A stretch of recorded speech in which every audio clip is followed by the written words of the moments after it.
السلام عليكم حبايبي، شلونكم؟ شخباركم؟ قبل ما نبلش بكل شي صلوا على محمد وآل محمد. اللهم صلي على محمد وآل محمد وعجل فرجهم والعن عدوهم. والفيديو اليوم حسب طلبكم، وهواي ردتوا مني طريقة الخبز بكل تفاصيلها. فشنو جيت اليوم سجلت لكم هذا الفيديو بدون تقطيع وبدون تسريع حتى توصلكم الفكرة بكل سهولة. تمام؟ البارحة نزلت لكم فيديو وقلت لكم راح احكي لكم عن طحين الصفر، وراح انطيكم رأيي بكل امانة. رغم كل مميزاته بنات، بس شوي صعب بالاكل. يعني باختصار الخبزة تتعلج عالوتشية، مو خبزة يعني عادية تنقطم بساعة وتنثلم. للأمانة تريد واحد اسنانه صاحيات. هاي وحدة. الشغلة الثانية شنو بنات؟ قوي حيل بالخبز. يعني أنا شقد ما خليت العجينة لينة لأن أعرف الطحين الصفر ما ينخبز، بس هم ظلت قوية. فشنو شنقتها وخليتها ترتاح أكثر من 10 دقائق، بعدين رجعت خبزتها، يلا انخبزت وياي بسهولة. هاي بالنسبة للعيوب، وأكيد بي مزايا هواي. منها لونه أبيض وشكله يشهي وحلو بالخبز، شقد ما تفرين الخبزة تنفر وياك وتنخبز بسهولة. ومنها تقدرين تستخدمينه للكيك ولكل المعجنات يرهم. وحتى أقدر أسيطر على الوضع وأخبزه بسهولة، وهم بالأكل يصير طيب. راح أخبط وياه طحين الوجبة. طبعا إحنا دائما نخبز طحين الوجبة، طحين الوجبة حيل زين يا بنات، بس ما أعرف بالصيف دائما يجي الطحين سيال ومو زين. لذلك شنو راح أسوي؟ راح أخبط طحين صفر ويا طحين الوجبة. تمام بنات؟ وها ملاحظة بنات، طحين الوجبة سيال، بس إذا انخبط ويا طحين الصفر راح تطلع الخبزة تجنن، وحتى الخبز تقدرون تخبزوه بكل سهولة، وحتى الطعم يصير يختلف وطيب. تمام؟ وماكو مقادير، كل شي بكيفكم. أنا هنا خليت طاسة ونص من طحين الصفر وطاستين من طحين الوجبة السيال. تمام؟ أو الحصة، الكمية بكيفكم شنو تسموها انتو. هنا شفتون طحين الصفر ما نخلته لأن ما يحتاج نخل، هو نظيف لأن البارحة جربته. أما طحين الحصة فلازم تنخلوه لأن بيه انخاله. طبعا اليوم مكثرة العجينة على مودكم. أنا كل مرة تشوفوني أخبز 5 أو 6 وبالهواي 10. تمام؟ هيك خلصنا نخل، نخبطهن. انتو اذا طحينكم زين عادي يعني تخبزون قبل او تعجنون قبل، ما يحتاج لكل هاي الخطوات. هيك الفيديو راح يصير حيل طويل لان حاليا نوصل 3 دقائق. خبطنا كملنا.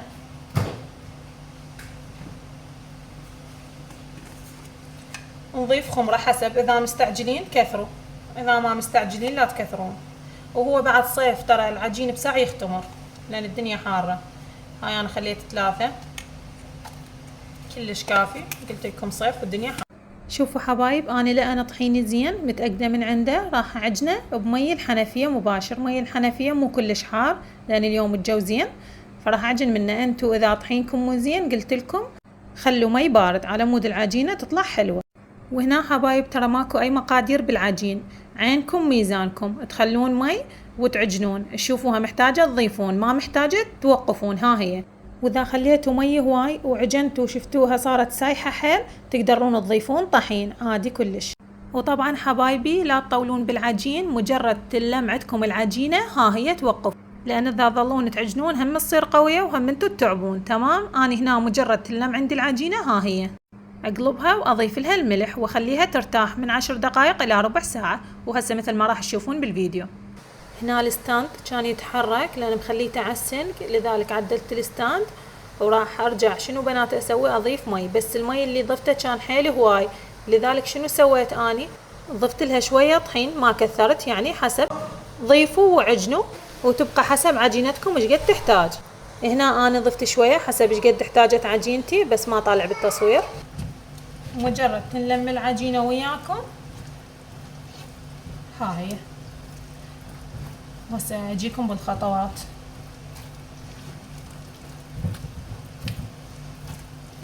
تظلون تعجنون بيها بنات لحد ما تشوفوها التمت. هاي. وحبايبي مو تجيني وحدة تقولي ليش ما لابسة جفوف وليش جاي تعجنين بايدك. اكيد كل اللي يعجنن ويخبزن يعرفن العجين اسهل شي بالايد. اذا خليت كيف يزلق الكيف، ساعة يتحرك ساعة تطلع ايدي. على شنو اعجن بايدي وانا اعرف ايدي نظيفة الحمد لله والشكر، واكيد غسلتها والمية هواي. تمام حبايب؟ لذلك عجنوا بإيديكم أسهل لكم بهواي. ومنو مثل ما يحب خبز السوق ومستحيل ياكله؟ هسه الصمون ما يخالف نقدر ناكله، بس خبز السوق لا والله ما أقدر أتقبله.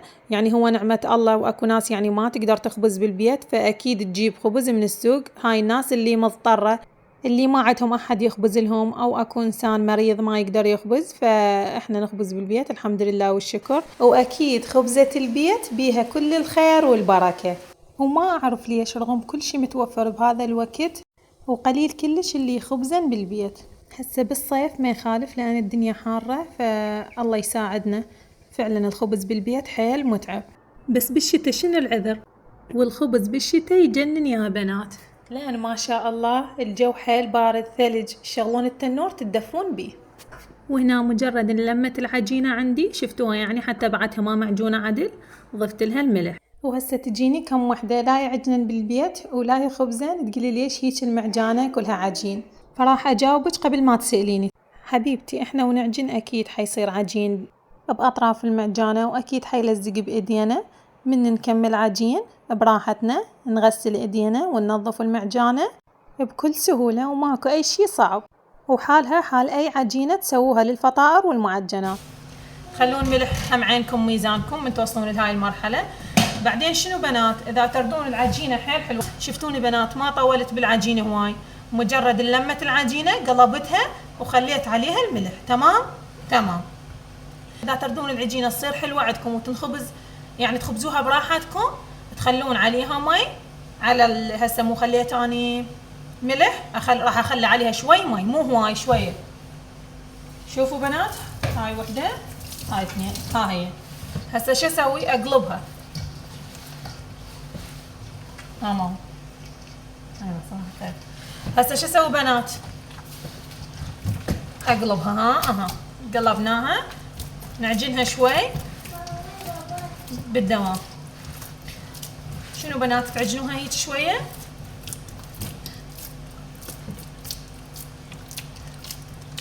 وتخلوها ترتاح. تمام. هسه كملنا عجناها، تخلوها ترتاح تقريبا 10 دقائق او من 5 دقائق الى 10 دقائق، ترجعون تكملوها. وهسه كملها انا وياكم. انتم بهاي المرحله نظفوا معجانتكم، تغطوها وتتركوها ترتاح من 5 دقائق الى 10 دقائق وترجعوا لها تكملون العجن. وهسه انا ارجع وياكم. وهسه شنو حبايبي، تقريبا صار 7 دقائق 8 دقائق رجعت لها. نبلل ايدينا بالماء وش نسوي؟ نعجن. شوفوا ما راح اقطع لكم بالفيديو حتى كل شيء واضح قدامكم. بللوا ايديكم عادي بس لا تخلون عليها مي وهيج. ما اعرف شلون اشرح لكم، بس هي يعني مبين كل شيء قدامكم. هيك تشيلونها. بنات ما يراد لها شيء، اذا ردتوا تسوون شغله يعني تجي وياكم بسهوله، مثل ما نسوي كيك، نسوي مثلا معجنات، هي نفسها عادي.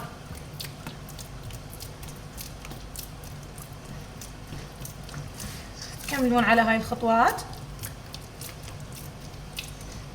وان شاء الله يكون الشرح مالتي واضح ومفهوم يا الله، لان حرامات يعني انزل الفيديو ما يستفادن منه البنات.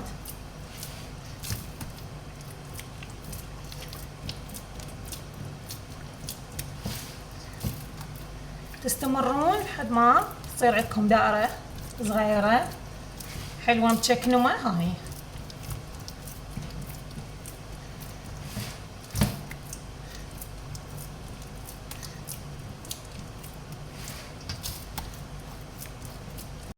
والفيديو صار حيل طويل لان انتو طلبتوه مني بدون تسريع وبدون مونتاج، رغم بالاخير شوي زغلت وسرعت لكم، لان اذا ابقي يصير 25 دقيقة بالضبط. يعني الفيديو راح ينزل لكم مثل ما هو. شفتوا ايش قد طولت بالعجين؟ تقريبا 8 دقائق طولت بالعجينة.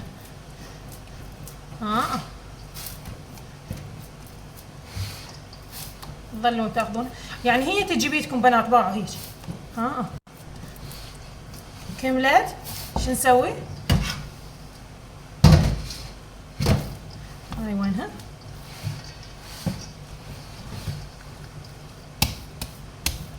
شوفوا حتى ما تلزق.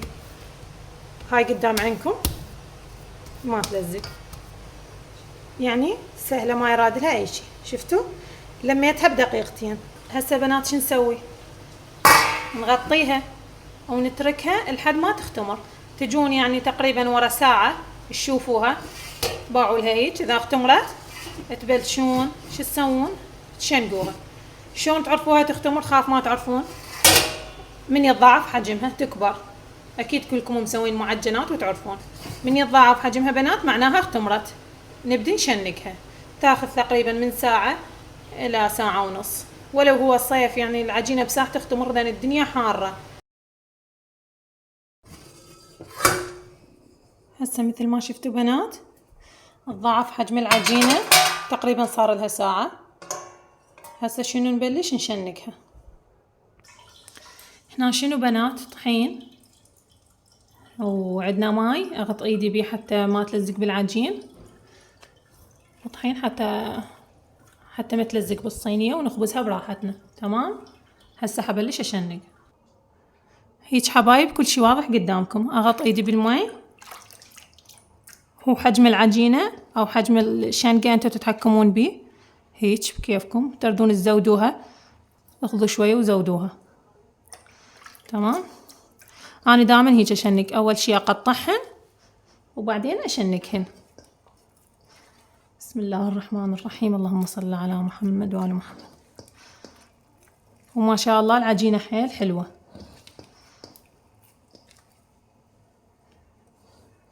خلي اشنق وياكم. التشنيق حيل سهل بنات. تجيبوها هاي. طبعا عجينتي لينة حتى اخبزها براحتي.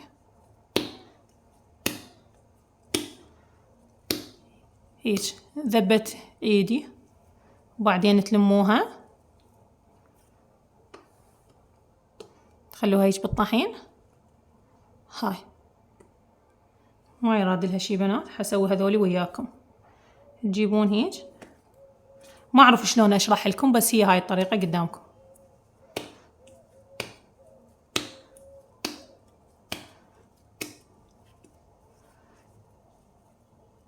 يعني بإيديكم اثنينهن تقدرون تشتغلون تتحكمون بالعجينة أو بالشنقة. تمام بنات. مثلا هاي مو خليتها هنا بهاي الإيد الشغل صح. أني أحرك بهاي بس هاي هم تشتغل. تمام. أو تقدرون تخلون هاي ثابتة وبس هيك شيلوهن.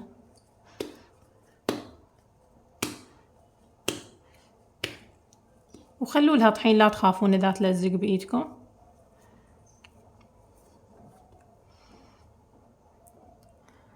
ما أعرف واضح قدامكم أو لا.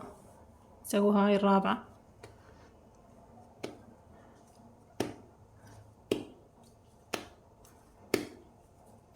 هيك الحركات بنات.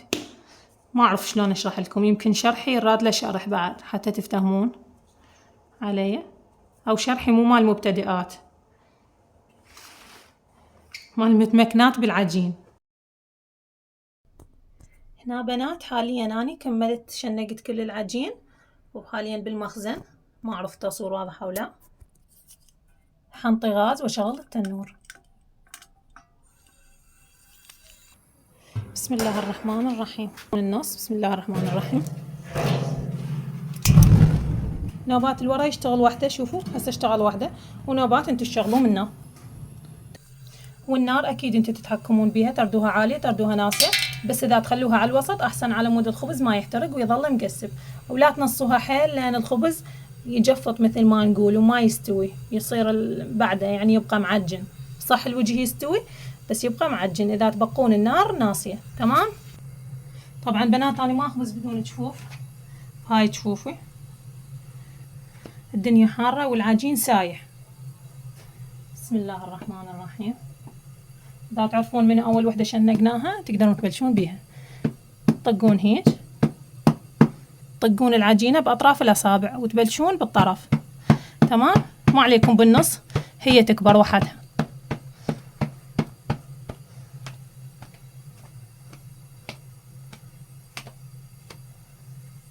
لازم عندكم ليفة، احنا نسميها ليفة او مخبازة. طبعا مو اهم شي الشكل، اهم شي الجودة. تمام بنات؟ وبعدين تخلوها بالتنور. ما اعرف شلون اصور لكم ان انا اخليها بالتنور، بس انا راح اخليها. هاي شوفوا خليتها بالتنور.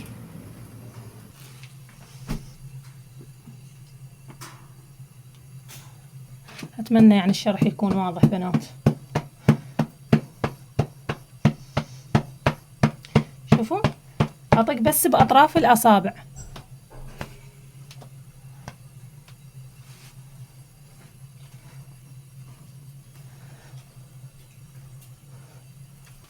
خلي اقعد واخبز لكم وحده، لان اعتقد ما مبين واني واقفه.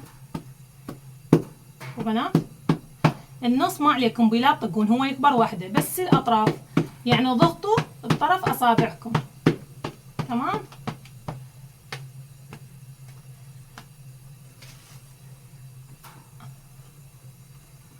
وبعد انتوا تتحكمون بيها. راح اخبز وياكم بعد وحده واسد التصوير.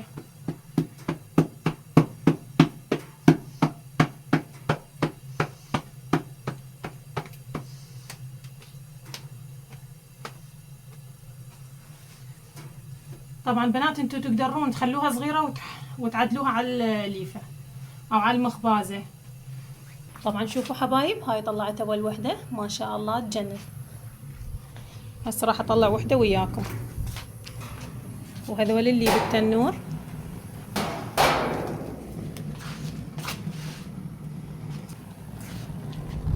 اذا لابسين شيفه وعندكم ملقط تقدرون تطلعوها براحتكم. اكمل.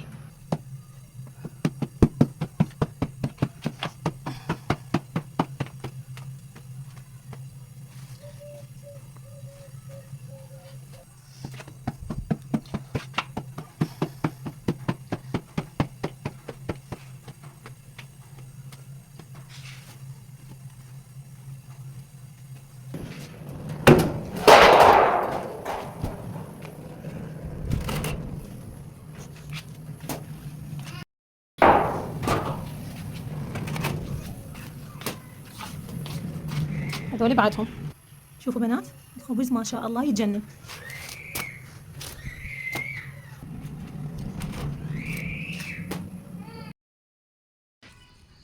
كملت الحمد لله والشكر. وهذا الخبز حيظل عندي تقريبا اسبوعين اكثر، لان بنات هواي خبزت، يعني تقريبا 13 او 14 ذني. ما شاء الله. وإن شاء الله استفاديتوا من هذا الفيديو، وإن شاء الله يكون عجبكم. وأي استفسار وأي سؤال عندكم كتبوا لي بالتعليقات راح أجاوبكم. مع السلامة حبايبي، باي باي.